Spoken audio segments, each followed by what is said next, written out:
Hello all, I know a couple of you have asked for the blueprint that I've been using in my Factorio space exploration let's play, and I'll be going over it here as well as linking it in the description. I'll be breaking the blueprint off into several different parts so it's not so overwhelming of this, but without further ado, let's get into it. So, for starters, this first section just produces the intermediaries. It's not to scale or not to ratio at all. I've found that this seems to be enough once these things have initially been built, produced, and then stored in chests, that if you take some items off the belt, that as long as you're not taking everything off, it's never going to be starved for resources again. So very briefly go over the idea of this. It's got 7 belts. They're all split. The only item that's on here twice is iron. There's iron on the top and iron on the bottom. The copper plates aren't really used for anything other than for making copper cables. As far as I can tell, early game manufacturing doesn't really doesn't use copper plates for any direct recipes. My one regret with this is I didn't integrate red circuits into this build. So there's no red circuits. So the substations as well as the robo ports that require red circuits will need them to be taken over into a chest.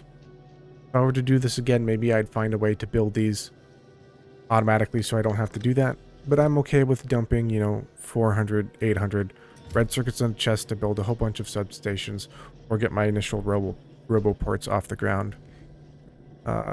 There are a couple things that I have limited through a circuit network. Radars are one of them. The meteor point defense systems are another.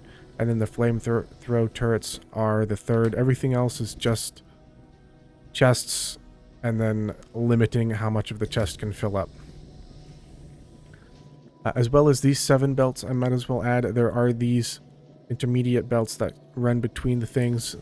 That's when there's a product that lots of other recipes need, like pipes and like sticks and copper coils.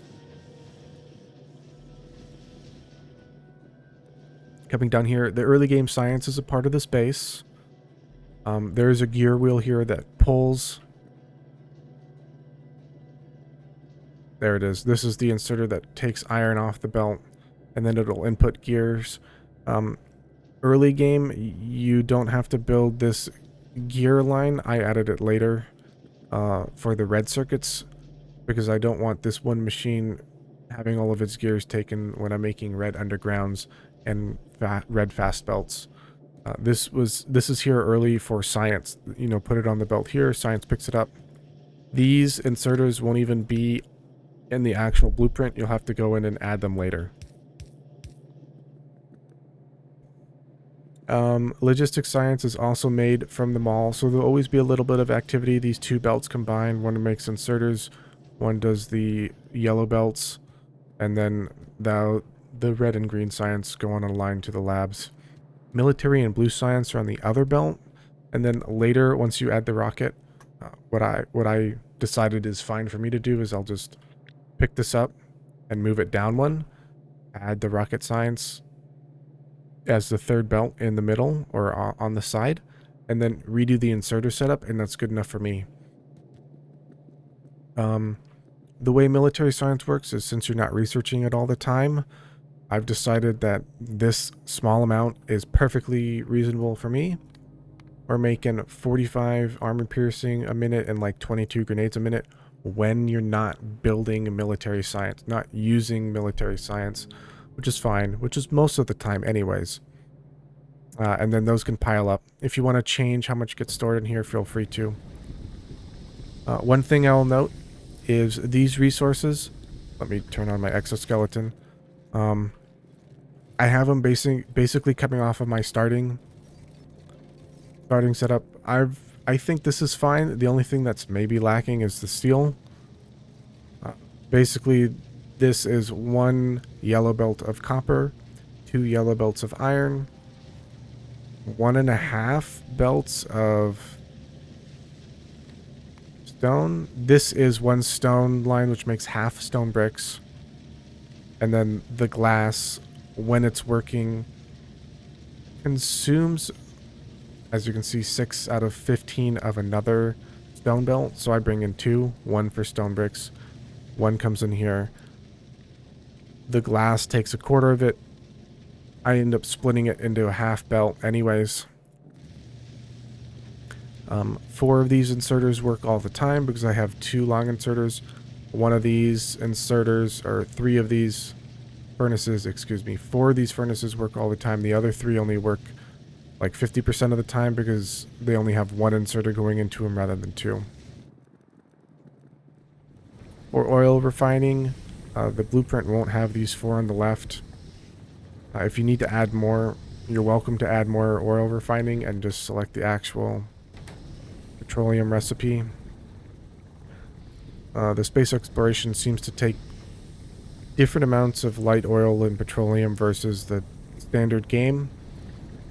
I just did my standard 10 oil refinery setup. It basically cracks the oil in such a way that the heavy oil will be consumed at ratio, and it will be able to once this pump activates. There'll be a little bit of delay where this circuit condition says 6K needs to be in here before this pump activates. Before that pump activates, heavy oil will back up in like these last 2 refineries. If you don't like that, you can just add another pump here and it will suck it all out and make it so all the refineries work in the beginning. It's only a problem if there's less than 6K lubricant in here, but it's gonna max out, let's be honest. You don't use that much lubricant this early. Most of your petroleum products will go here into the oil and sulfur. The plastic is pretty much stretched to its limit. It's actually maybe a little, it will be insufficient if you upgrade all these Mark II assemblers to Mark III. It is what it is. You can add more oil refineries. That's later. That's if you're stretching this base out. This is really just designed on Mark IIs.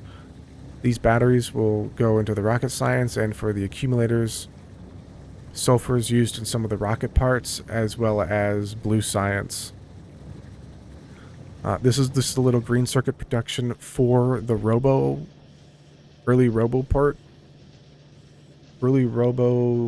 building station that I have here, as well as some early starting for speed modules, speed tier 1 modules, which I'll mention real quick.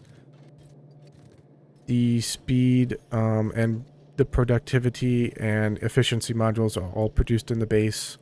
Productivity and efficiency are produced in the actual mall. Speed is off over here by the light oil because it requires solid fuel. I also have this little extra thing here with explosives, cliff explosives, and then tanks, because I pretty much always use the tank, although you don't need to use the cannon with the tank. Moving on to the actual blue science. Again, it shows the belt with the military. It takes in the sulfur and the red circuits, and it goes into the science labs. Not much to say here. I do have a place where I store red circuits. So if I need to pick up, so I want to build like 20, 30, 40, 100 robo parts, I can just pick up and then deposit them in the chest, and I'll have a big accumulation of them. Here's where I make my red circuits. Rather than, I decided to do it this way because I build 1 line, and then for the blue production science, and then when I go to build the rocket science, I basically have 2 lines. This will produce 3 a minute and consume 6 green circuits. This will produce 18. This is a little overbuilt. This is in case I wanted to upgrade to Mark III assemblers, or the yellow assemblers. This will be able to help keep up with that.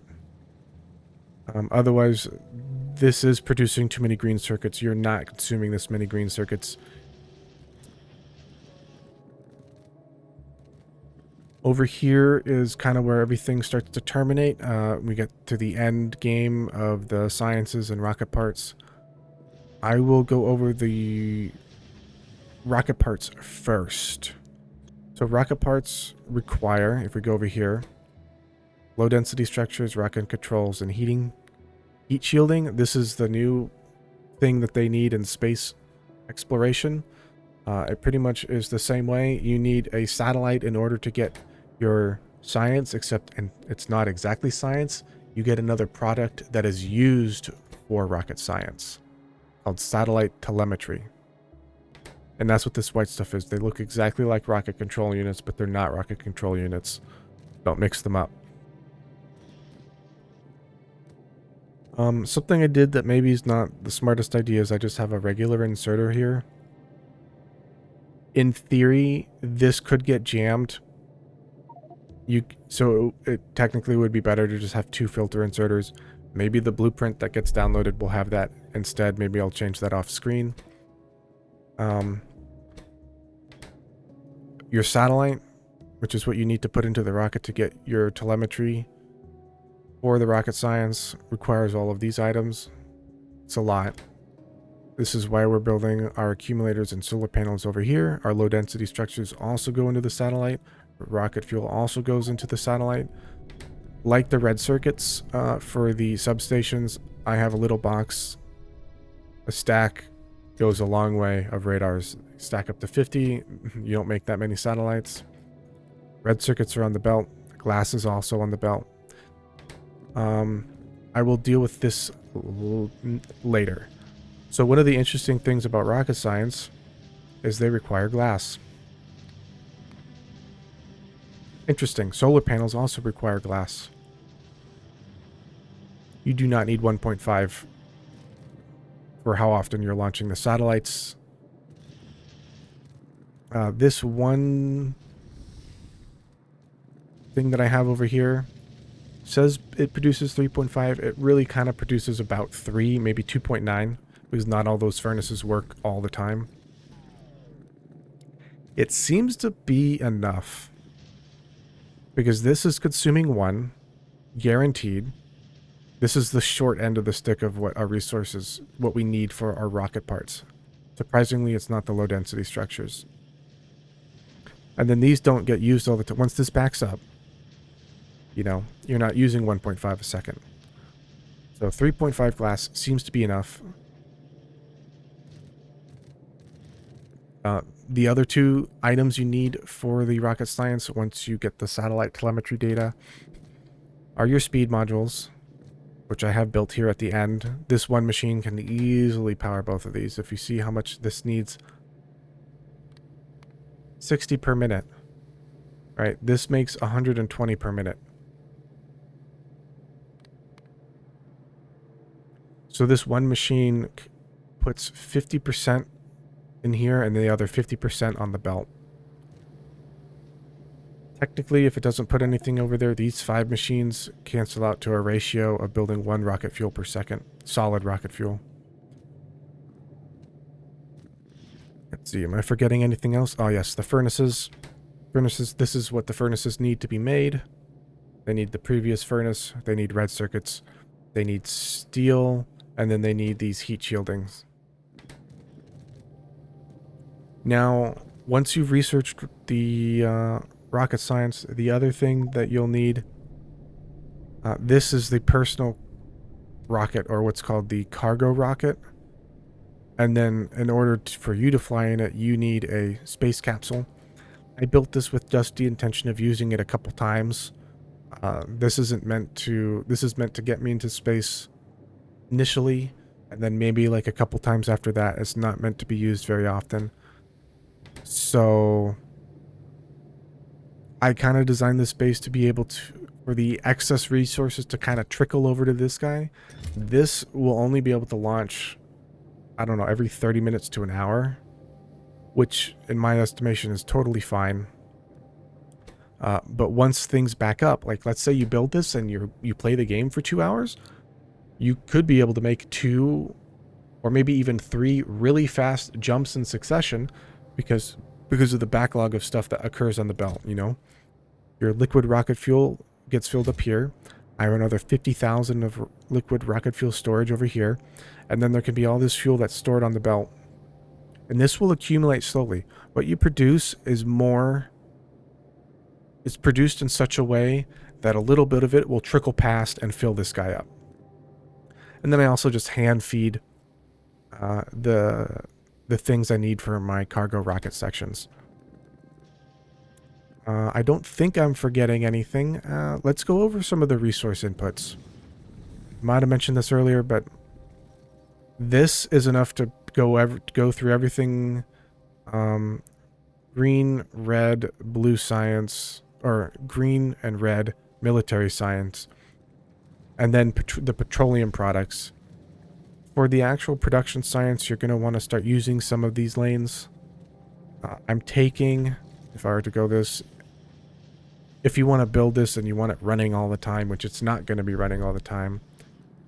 As you saw here, green circuits are only 6. When you're building your production science, you're only going to be consuming 3. But this can consume up to, a red belt of copper, but it's never going to actually use a red belt of copper.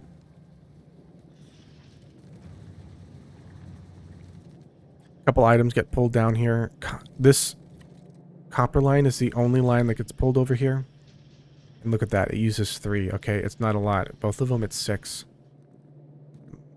This copper line is probably overbuilt. I have it a red belt until I split it here, and then it's just 2 yellow belts. If I'm looking at what might be using all of it, all right, 3 copper, 3 steel, and 3 plastic bars.